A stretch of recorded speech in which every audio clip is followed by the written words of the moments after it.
Hi guys, I didn't expect to be recording another video on this subject quite as quickly as this, but it would seem that Matt took my invitation very quickly and created a response to my video a little faster than I'd intended.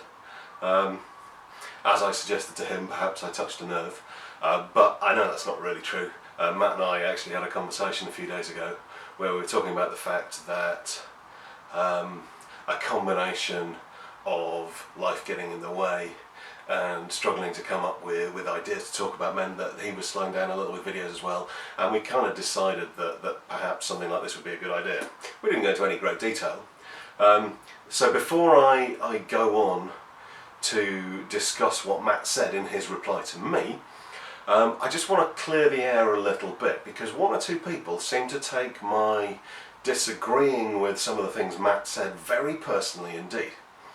I'd like to make it perfectly clear that I have a huge amount of respect for Matt. He's a very knowledgeable practitioner of HEMA and a very skilled swordsman. Matt and I have been friends for nearly 20 years. Only a couple of days ago we were talking about the day we first met up in the 90s at a reenactment fair in Blackbird, Leeds in Oxford. He was there buying some gear. I was there because I was heavily into reenactment at the time, and we'd arranged to swap manuscripts because I had a collection of original manuscripts which were pretty hard to get hold of in the 90s, and he had some that I didn't have, so we'd agreed to swap so that sort of the group he trained with, the exiles at the time, could have the manuscripts I had and I'd have the ones that they had, and it was great, and we've been friends pretty much ever since. He's also my brother-in-law, and I count him as quite a good mate, so I am saying he's wrong, I am teasing him, and I am winding him up, and I'm being deliberately provocative, but please don't think there's any malice in it.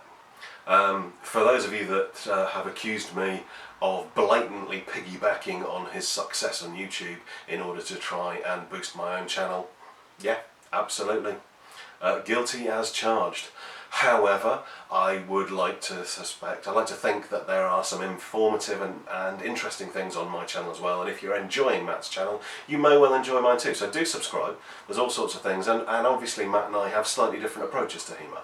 We've both been involved in HEMA for a long time, and we do things a little differently, but it very much works together. Anyway, that aside, I've made some notes, just as Matt did. And I'd like to talk a little bit about the things Matt said in his video. And I'll try, my notes are a bit chaotic, but I'll try and go through it in the right order. Matt starts off by railing against the whole idea, the whole concept that we can compare backsword and sabre because they are too broad a term, and that I'm clearly talking about one system of backsword, and there are lots of other systems of backsword, some that are later, some that are contemporary, and obviously I'm silly for doing that. Well, there are indeed a lot of different systems of backsword, but they have certain things in common. The sword that they look at is generally a little bit heavier, a little bit longer, it has a slightly more complex hilt, and they tend to involve grappling. Now, Matt's absolutely right, I am talking very specifically about the system of backsword combat as described by George Silver in his manuscripts Paradoxes of Defence and Brief Instructions upon my Paradoxes of Defence. That's for two reasons. Firstly, because those are the manuscripts that I am most familiar with, and secondly, because they are not only the oldest, but they're also the most complete form of backsword system of combat out there. Silver's system is detailed and broad and all-encompassing and is based around the backsword. So if you're going to talk about English backsword, you're better off talking about Silver than anything else. Yes, of course, there is a spectrum. There's where we start off with English backsword and we evolve through later backsword, and that eventually becomes military sabre. But it's perfectly reasonable to compare 2 points on a spectrum, and the fact that this spectrum of evolution exists doesn't mean that comparing 2 points on it is a silly thing to do. It's not, because those 2 points represent different snapshots, and that's exactly what my original video was set up to do. So the fact that other systems exist, the fact that you can look at two systems that follow each other on and see that they're connected, doesn't change the basic premise that early English backsword, the system of George Silver. And that's exactly what I mean. When I say English backsword, I mean the system of English backsword first codified by George Silver in his works at the end of the 16th century. Now that's a bit of a mouthful, so I'm going to carry on just calling it English backsword. English backsword is superior to military sabre. I firmly believe that. If I didn't believe it, then I wouldn't have been practicing it, researching it and teaching it for almost 20 years now. I'm certainly not planning on jumping on the sabre bandwagon that everybody seems to at the moment, and that bandwagon exists mainly because of Matt. Him and one or two other people have done very well using sabre in HEMA competitions, and it's brought something a little bit different to people. So brilliant, that's brought people into HEMA, fantastic, I'm very glad, but that doesn't necessarily mean it's better than an earlier version of a similar system. So, the next thing I want to talk about is the numbered cuts that Matt describes. He says that there are 6 or 8 numbered cuts, obviously different systems describe different things, and that these allow you to be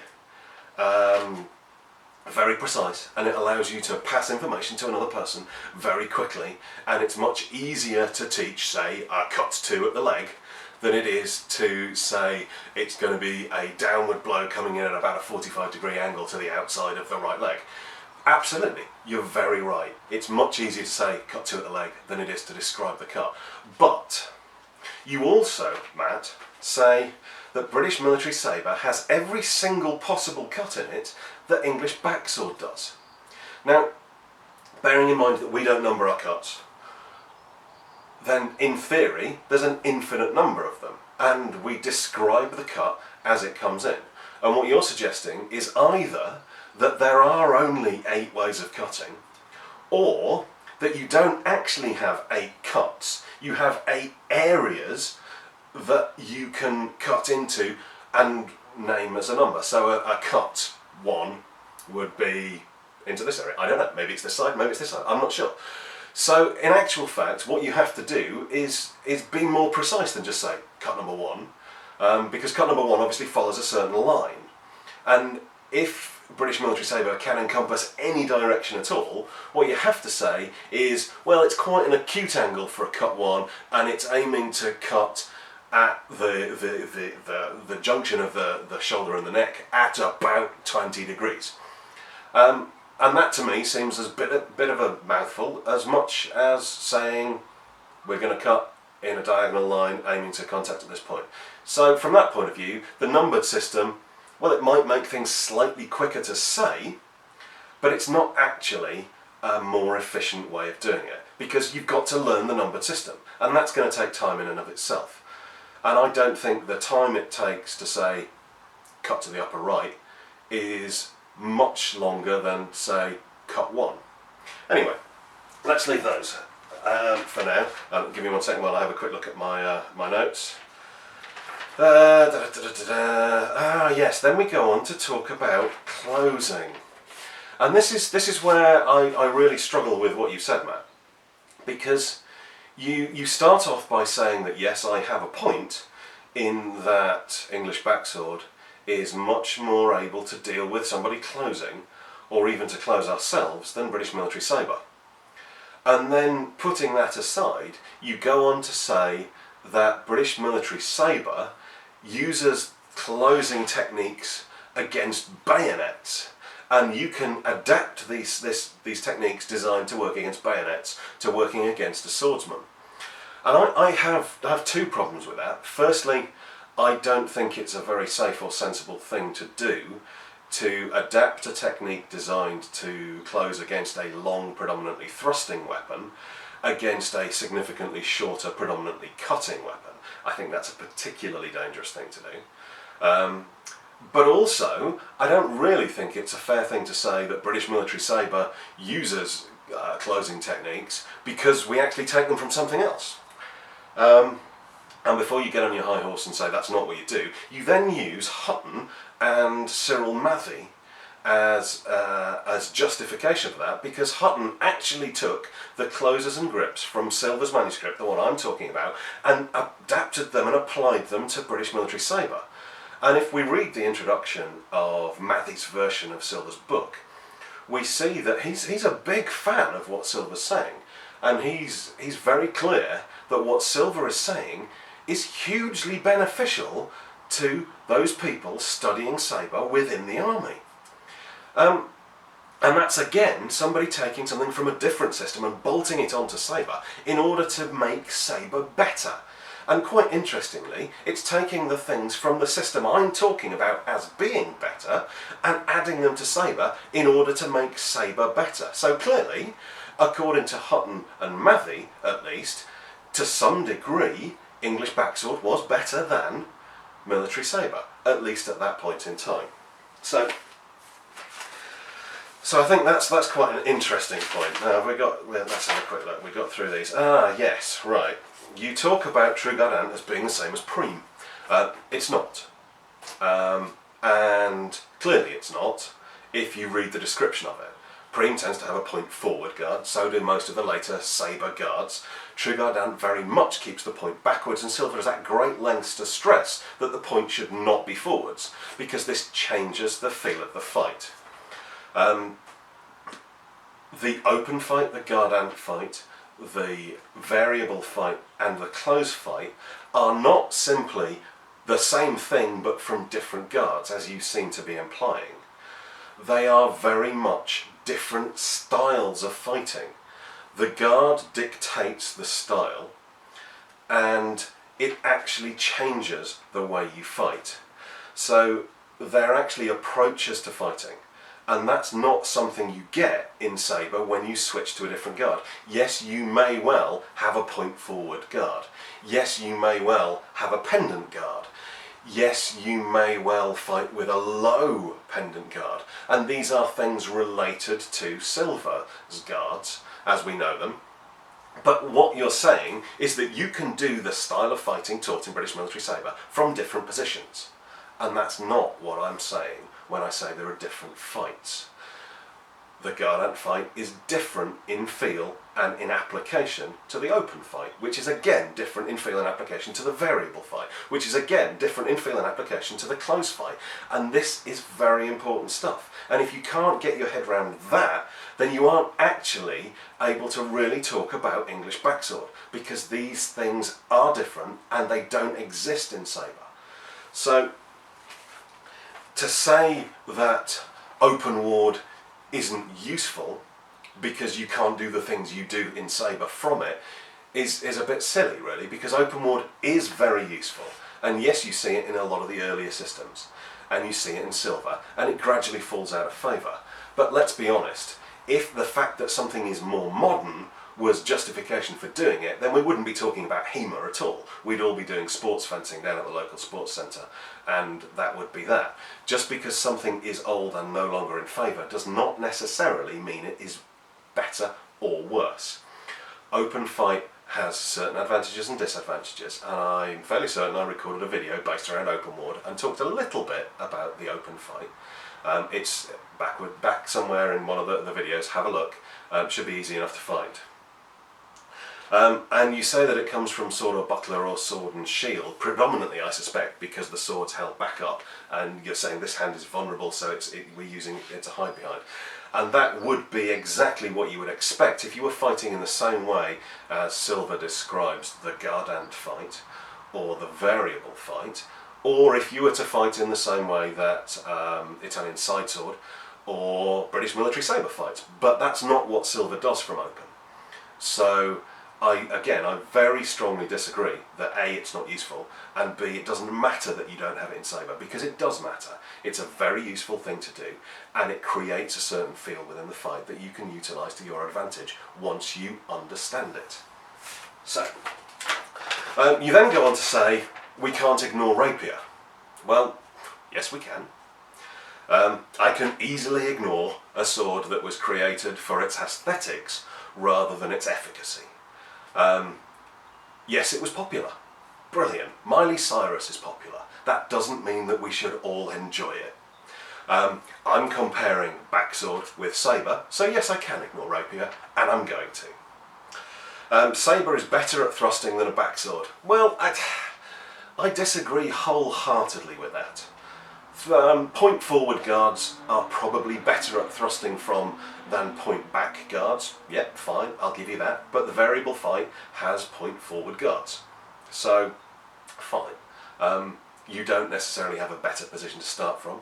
Silver makes it very clear when discussing English backsword that no fight is complete without both the cut and the thrust. So we can't necessarily say that sabre is better because it thrusts and backsword doesn't, because actually that's not true.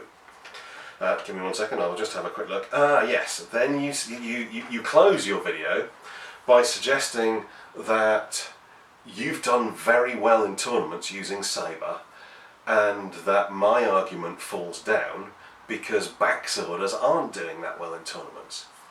And I think that's a bit of a bizarre thing to say.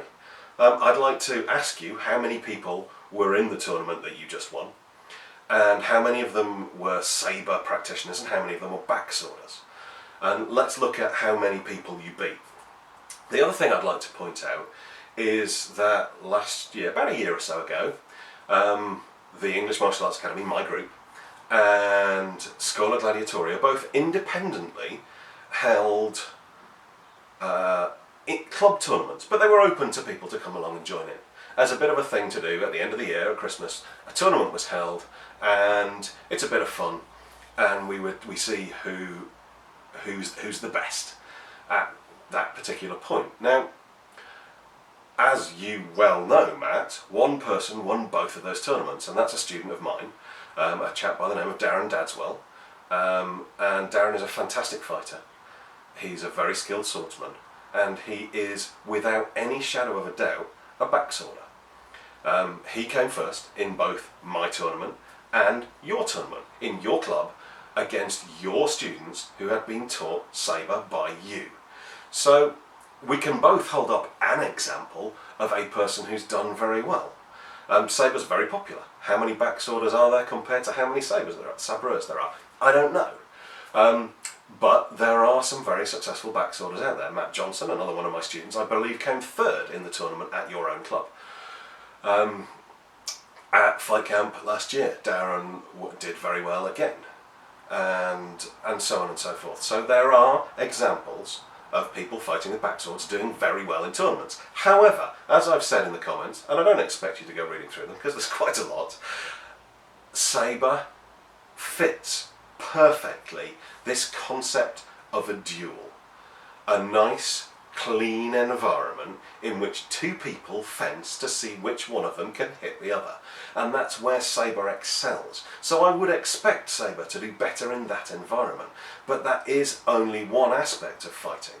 If we're going to look at martial arts as an entire subject, then we need to be looking at the other aspects of martial arts, not simply dueling.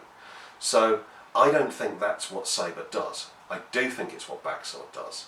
And I hope that you can agree with me that really, when it comes down to it, backsword's better.